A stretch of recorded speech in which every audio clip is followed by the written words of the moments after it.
ایک معاملہ ہے آج کل میتوں پر جو رونا دھونا زیادہ ہوتا ہے، تبرے بازیاں زیادہ ہوتی ہیں، پھر بیانات ہوتے ہیں، بیان کر کر کے روتی ہیں، کہاں تک جائز ہے اس کی، کہاں تک اجازت ہے؟ دیکھیے جب انتقال ہوتا ہے کسی کا، کسی کے گھر میں بھی ہو انتقال، تو سب کے گھر میں ہونا اور سب کے گھر میں ہوتا ہے۔ کوئی دنیا کا ایک آدمی ایسا نہیں بتا سکتے کوئی یہ کہے کہ میرے گھر میں انتقال نہیں ہوگا، میرے یہاں نہیں ہوگا، پھر ہمارا بھی ہونا ہے۔ تو انتقال ہوتا ہے تو میت بھی کئی طرح کی ہوتی ہے۔ ایک میت وہ ہوتی ہے کہ جس کے انتقال کرنے پر غم کم ہوتا ہے، ایک میت وہ ہوتی ہے کہ جس کے انتقال کرنے پر غم زیادہ ہوتا ہے۔ مثال کے طور پر کوئی بہت بوڑھا، کوئی بہت ضعیف اگر انتقال کرے تو اس کا اتنا غم نہیں بھی ہوتا ہے، کیونکہ وہ اپنی پوری زندگی تقریباً جی کر کے دنیا سے گیا۔ لیکن کسی کے چھوٹے چھوٹے بچے رہ جائیں، جوانی میں کوئی انتقال کر جائے تو پھر اس کا غم زیادہ ہوتا ہے، اور اس پر جو ہے لوگ زیادہ جو ہے غم کا اظہار کرتے ہیں۔ تو کہاں تک یہ غم کا اظہار کرنا جائز ہے اور کیا اس میں کرنا جائز ہے؟ بہت سے لوگ اس موقع پر کیا کرتے ہیں کہ غم کا اظہار اتنا کرتے ہیں کہ اتنا روتے ہیں، چیخیں مارتے ہیں، اور پھر جو ہے بیانات ہوتے ہیں، اور بیان کر کر کے عورتیں زیادہ تر روتی ہیں اور اتنے بیان کرتی ہیں کہ ان میں کفریہ جملے تک معاذ اللہ بول دیتی ہیں۔ سبحان اللہ نہیں بولتے بیٹا، ایسی بات پہ، ایسی بات پہ سبحان اللہ، جو غلط بات ہے تو وہ سبحان اللہ نہیں بولیں گے، اس بات پہ بولیں گے اللہ اکبر۔ سمجھ رہے ہیں آپ؟ ہاں اللہ اکبر۔ تو سمجھیے آپ جو میں کہنا چاہ رہا ہوں، ایسے موقع پر ایک جگہ کا تو واقعہ مجھے بتایا کہ یہاں تک معاذ اللہ صدبار معاذ اللہ کس نے کہا کہ یہ ہمارا بیٹا اللہ نے لے لیا، اگر اللہ ہمارے سامنے آ جائے تو ہم نوچ لیں اس کو، یہاں تک جو ہے بیان کر کر کے اس کے گھر کی عورتیں رو رہی تھی۔ یہ جملے کفر ہیں سب۔ دیکھیے کسی کا انتقال ہو، اگر آپ کا کوئی عزیز گیا تو ظاہر سی بات غم ہوگا، یہ دل کی کیفیت کا نام ہے کہ اپنا عزیز جاتا تو غم ہوتا ہے، اور وہ اتنا غم اگر ہو تو وہ جائز بھی ہے، اور پھر اگر غم میں آنسو نکل پڑے تو یہ بھی جائز ہے۔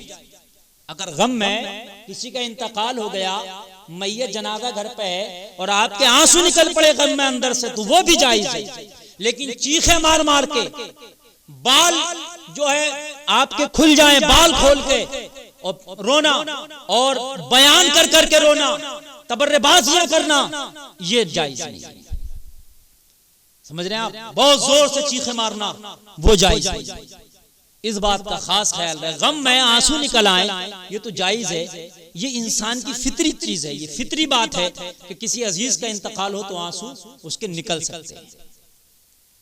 اب جیسے جنازہ گھر میں پڑا تو عورتیں گھر کی بیٹیاں، بہنیں، بیوی، سمجھ رہے ہیں آپ، وہ کیا کرتی ہیں، بہت زیادہ بیان کر کر کے بال کھلے ہوتے ہیں، ان کے دوپٹے بھی گلوں پہ ہوتے ہیں یا دوپٹے نیچے آ جاتے ہیں، ان کے گلے کھلے ہوئے ہوتے ہیں، وہ رو رہی ہوتی ہیں، چیخیں مار رہی ہوتی ہیں اور بیان بازیاں ہو رہی ہوتی ہیں، اور وہیں پر گاؤں بستی کے رشتہ دار لوگ اس میت کو دیکھنے کے لیے آ رہے ہوتے ہیں۔ یہاں پر خاص خیال رکھیں اس چیز کا کہ وہاں پر جہاں جنازہ رکھا ہوا ہے وہاں پر اگر عورتیں رو رہی ہیں، بیٹھی ہیں، ان کے سروں پہ دوپٹے نہیں ہیں، تو غیر لوگوں کو وہاں نہیں آنا چاہیے جب تک کہ ان بچیوں کو، ان گھر کی عورتوں کو، اس گھر کی مستورات کو الگ نہ کر دیا جائے، ان کو پردے میں کر دیا جائے، پھر آ کر چہرہ دیکھنا چاہیے۔ ایسے نہیں دیکھنا چاہیے کہ یہاں پر ان کے گلوں پر دوپٹے پڑے ہوئے ہیں، ان کے گلے کھلے ہوئے ہیں، بال بکھرے ہوئے ہیں، اور پھر گاؤں کے لوگ، رشتہ دار کے لوگ، خاندان کے لوگ اس میت کو دیکھنے کے لیے آ رہے ہیں، میت پہ بھی نظر پڑ رہی ہے، ان کے ننگے سروں پر بھی ان کی نگاہ پڑ رہی ہے، یہ ناجائز حرام ہے۔ اس بات کا خاص خیال رکھیں، نہیں جائیں دیکھنے کے لیے، جائیں تو پھر عورتوں کو الگ کرا دیا جائے، کیونکہ زیادہ تر عورتیں قبضے میں کر لیتی ہیں، عورتوں کے قبضے میں جنازہ رہتا، وہاں عورتیں بیٹھی رہتی ہیں۔ تبرے بازیاں نہ ہو، ایسے بیان بازیاں نہ ہو جو کفر کی حد تک پہنچیں، یہ نازیبہ جملے نہ بولے جائیں، بیان کر کر کے رونا نہیں چاہیے، ناجائز ہے۔ آنسو نکل آئے غم میں وہ الگ بات ہے۔ اور پھر اس چیز کا خیال رکھا جائے کہ اگر کسی عورت کا انتقال ہو گیا تو وہ مرد نہ دیکھیں جس سے کہ ان کا زندگی میں پردہ تھا۔ یہاں تو یہ ہوتا ہے کہ عورت کا انتقال ہے تو سبھی دیکھ رہے ہیں، جس سے پردہ تھا وہ بھی دیکھ رہا، جس سے پردہ نہیں تھا وہ بھی دیکھ رہا، اس لیے کہ جیسے مرنے سے پہلے پردہ تھا مرنے کے بعد بھی پردہ ہے، مرنے کے بعد بھی وہ لوگ اس کا چہرہ نہ دیکھیں زندگی میں جن سے پردہ تھا۔ اور کسی مرد کا اگر انتقال ہو تو سبھی دیکھتے ہیں اس مرد کو، عورتیں بھی دیکھ رہی ہیں، مرد بھی دیکھ رہے ہیں، وہ عورت نہ دیکھے زندگی میں اس مرد کو، زندگی میں جس مرد سے پردہ کرتی تھی مرنے کے بعد بھی اس مرد کا چہرہ وہ عورت نہ دیکھے کہ جس سے وہ پردہ کرتا۔ پردہ جیسے مرنے سے پہلے ہے ویسے ہی مرنے کے بعد ہوتا نا کہ انتقال میت ہو گئی، جنانی ہے یا مردانی، لیڈیز ہے یا جینٹس، مؤنث ہے یا مذکر، سبھی دیکھ رہے ہیں۔ عورت کا اگر جنازہ ہے تو وہ مرد نہ دیکھیں جس سے وہ پردہ کرتی تھی، جس سے پردہ ہے وہ نہ دیکھیں۔ مرد کا جنازہ ہے تو وہ عورتیں نہ دیکھیں کہ زندگی میں جس سے وہ پردہ کرتی تھی، یعنی جب یہ زندہ تھا تو ان سے پردہ کرتی تھی، مر گیا تو اب چہرے دیکھ رہی ہیں، اب بھی ان سے پردہ ہے۔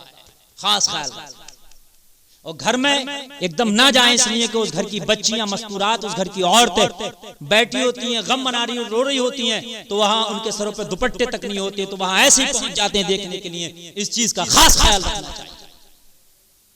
بہت سے لوگ کہتے ہیں کہ مرد چہرہ نہیں دے سکتا، یعنی شوہر نہیں دے سکتا بیوی کا چہرہ، تو کان کھول کر سن لے، شوہر اگر بیوی کا انتقال ہو جائے تو چہرہ بالکل دیکھ سکتا ہے، دیکھنے میں کوئی کراہت نہیں ہے، اور اگر شوہر کا انتقال ہو جائے تو بیوی بھی چہرہ دیکھ سکتی ہے، کوئی کراہت نہیں ہے۔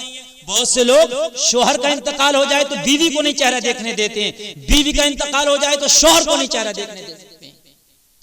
بیوی کا انتقال ہو تو مرد دے سکتا ہے، یعنی اور اس کا شوہر دیکھ سکتا، شوہر کا انتقال ہو تو بیوی چہرہ دیکھ سکتی ہے۔ ہاں، ہاتھ نہ پھرائے، چھوئے نہ اسے، چھونے کی ممانعت ہے۔ کیا ہے؟ اس کو چھوئے نہیں۔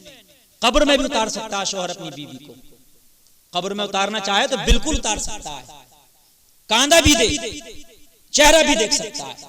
آج کل عجیب سی جہالت ہے کہ بیوی کا انتقال ہو گیا تو شوہر کو نہیں دیکھنے دے رہی ہیں، شوہر کا انتقال ہو گیا تو بیوی کو نہیں دیکھنے دے رہی ہے۔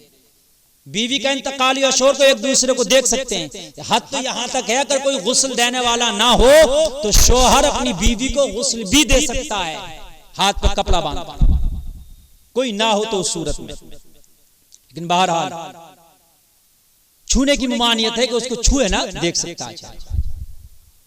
اللہ تعالیٰ اس شریعت پر عمل کی توفیق عطا فرمائے۔